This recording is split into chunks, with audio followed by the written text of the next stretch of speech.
جس کے نام کے ساتھ عبداللہ بن عمر حلف اٹھاتا ہے، اگر ان میں سے کسی کے پاس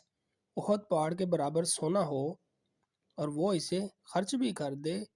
تو اللہ تعالیٰ اس کی طرف سے اس کو قبول نہیں فرمائے گا یہاں تک کہ وہ تقدیر پر ایمان لے آئے۔ پھر کہا، مجھے میرے والد عمر بن خطاب رضی اللہ عنہ نے بتایا، ایک دن ہم رسول اللہ صلی اللہ علیہ وسلم کی خدمت میں حاضر تھے کہ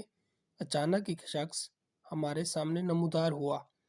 اس کے کپڑے انتہائی سفید اور بال انتہائی سیاہ تھے۔ اس پر سفر کا کوئی اثر دکھائی دیتا تھا،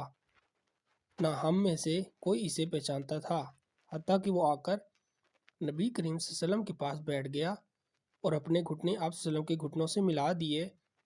اور اپنے ہاتھ آپ صلی اللہ علیہ وسلم کی رانوں پر رکھ دیے اور کہا، اے محمد صلی اللہ علیہ وسلم،